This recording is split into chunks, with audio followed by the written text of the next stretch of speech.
Welcome back to Faculty of Truth. In this video, we're going to explore 3 horrifying cave stories. All of them have the ending that hard to swallow, but the final story is so tragic that it's impossible to imagine what would this man felt while being alone in claustrophobic deep cave. As always, viewer discretion is advised. Interstate 81 near Shippensburg, Pennsylvania, runs over a network of underground caves, largely unnoticed by passing vehicles. One of these is Carnegie Cave, located near Exit 10. On July 9, 1967, at approximately 2 p.m., 3 teenagers, Jerry, Charles, and Nancy, arrived at Carnegie Cave. Jerry, 16 years old and interested in cave exploration, led the group. Although he had a passion for speleology, his experience was limited, and the others had even less familiarity with cave environments. This cave, spanning around 1,905 feet, has been a destination for explorers for almost 100 years. Originally, there were 3 entrances, but construction of the highway in the 1960s reduced access to a single entry point. During this construction, in order to keep the cave open, they had to connect and stretch the natural entrance all the way through the highway. In order to do that, there was used a 150-foot-long, 3-foot diameter corrugated metal pipe was installed, requiring visitors to crawl through it to enter the cave.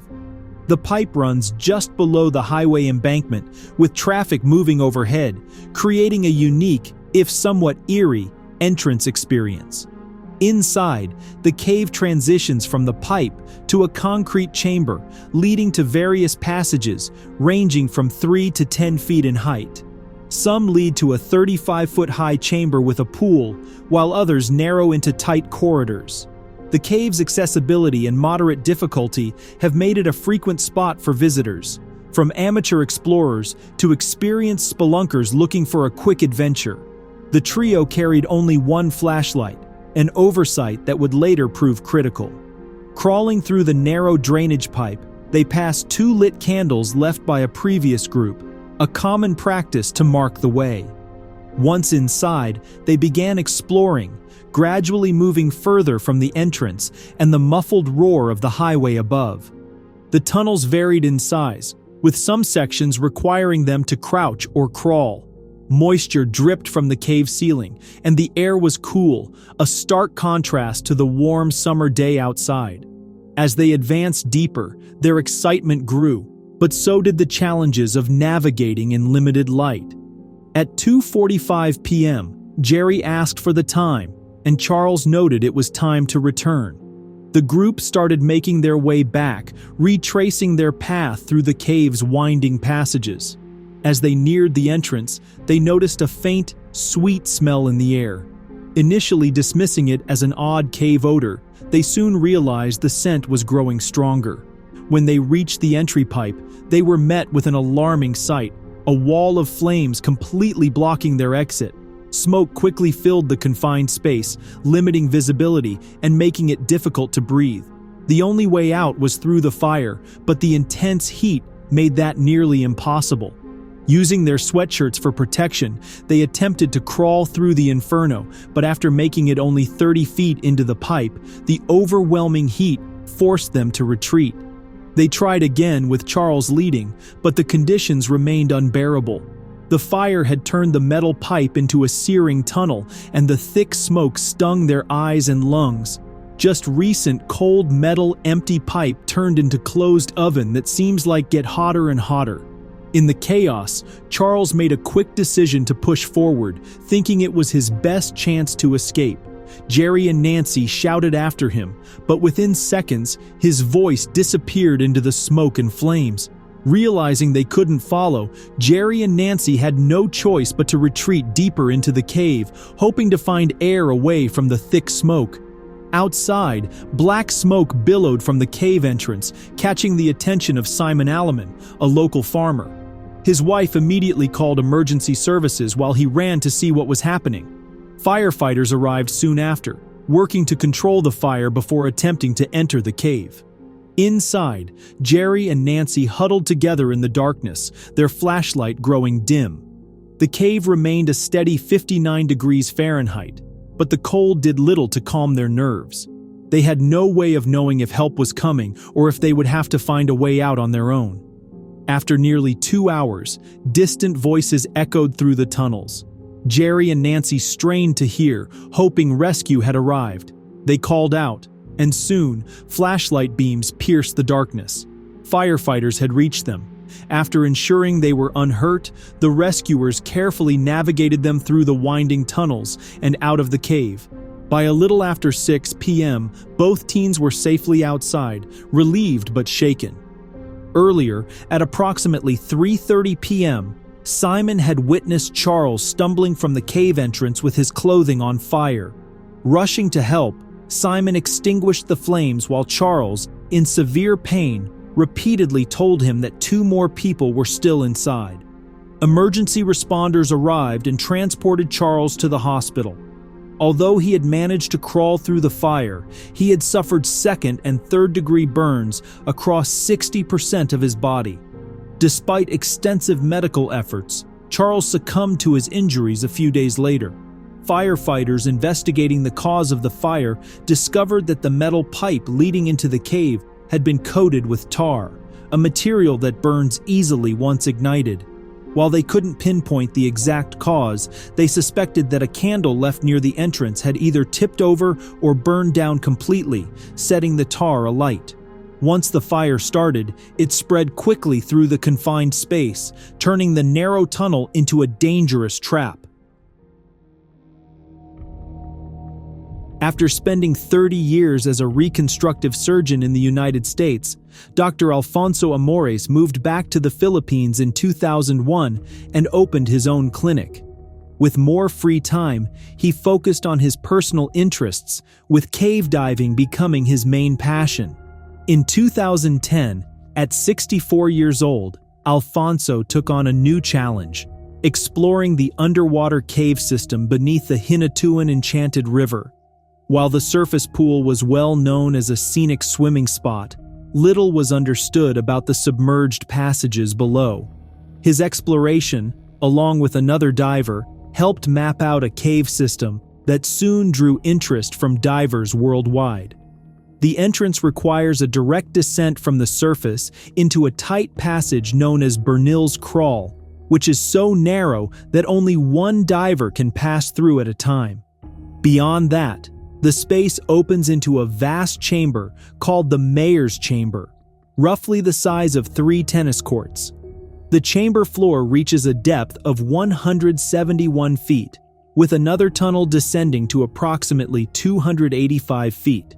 Beyond that, the cave remains largely unexplored, leaving many questions about what lies in its deepest reaches. On June 17, 2014, a local television network was preparing to feature the cave in an upcoming segment, and Alfonso eagerly volunteered. As Alfonso and his team entered the water, they immediately felt the strength of the current.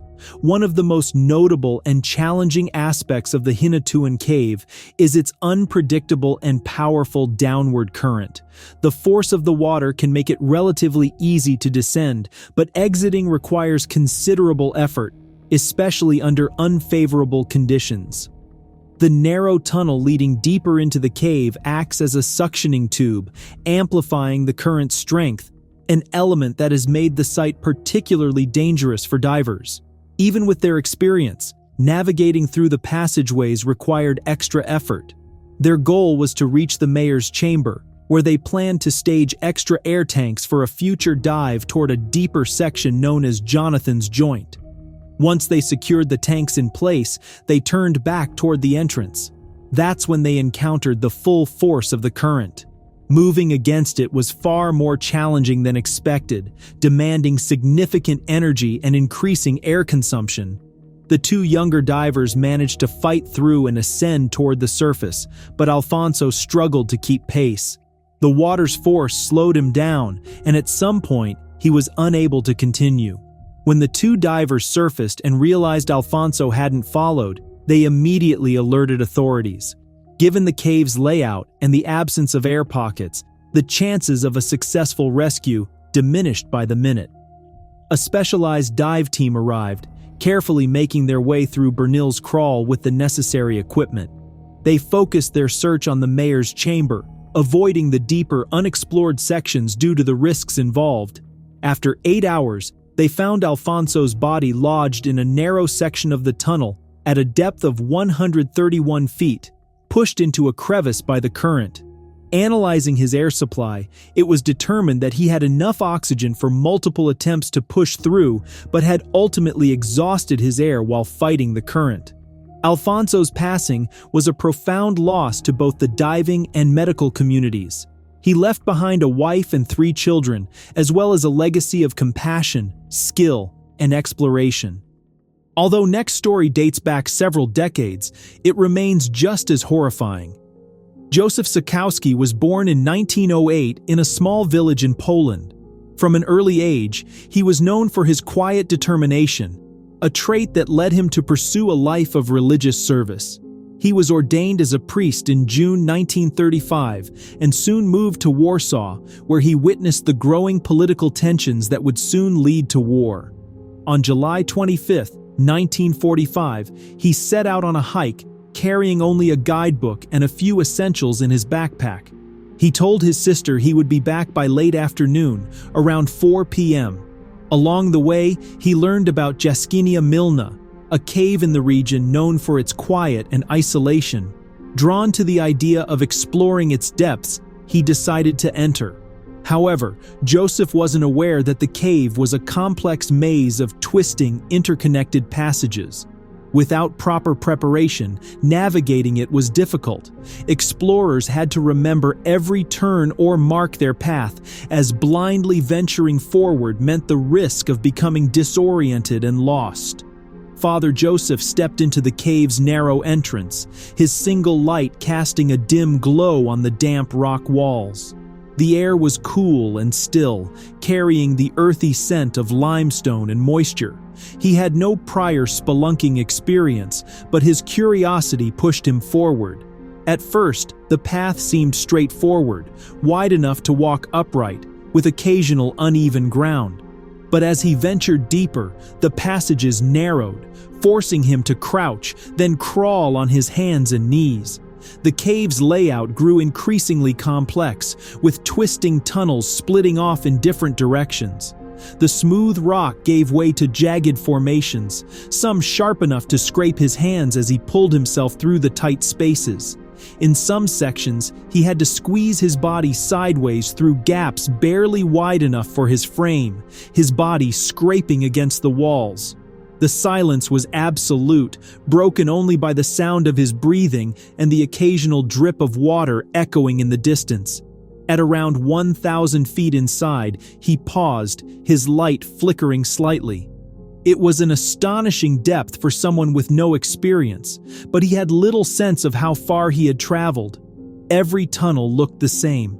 The cold stone pressed in around him as he tried to decide which way to go next. In that moment, he had no idea that each turn he took would only make it harder to find his way back. As evening fell and he did not return, his sister grew increasingly worried. However, for reasons that remain unclear, the Tatra Volunteer Search and Rescue Service was not alerted immediately. It's possible she assumed he had chosen to extend his hike or stay somewhere overnight. Days passed without any news, and by the time a search was finally organized on July 30th, valuable time had already been lost. Search teams scoured the trails, ridges, and valleys around Zakopane, launching 8 separate expeditions, but no sign of him was found. More than a year later, in January 1947, a naturalist hiking through a remote valley made a grim discovery: human remains deep within Jaskinia Milna cave.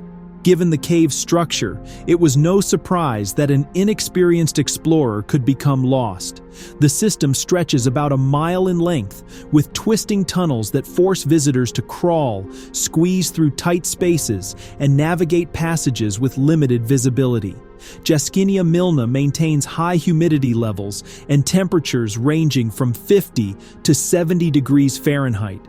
Surfaces remain damp, and without proper lighting, the cave is pitch black, making orientation nearly impossible.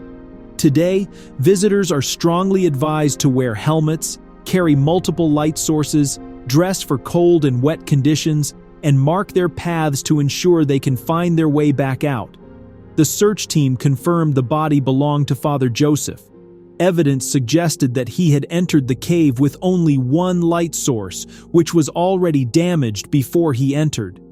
It is likely that once inside, his light failed completely, leaving him stranded in the dark without a way to find the exit. Based on the location where his remains were found, about 985 feet from the cave entrance, experts believe he had to crawl through wet and narrow passages. Given the cold temperatures inside the cave, his survival window after losing his light was estimated at 15 hours before hypothermia set in. The official date on his headstone marks his passing as July 31, 1945, but some investigators suspect he may have died as early as July 26, just a day after his departure. The removal process was especially difficult due to the cave's tight spaces, forcing rescuers to extract his remains in sections. The case of Father Joseph Sakowski serves as a reminder of the challenges of exploring unfamiliar terrain.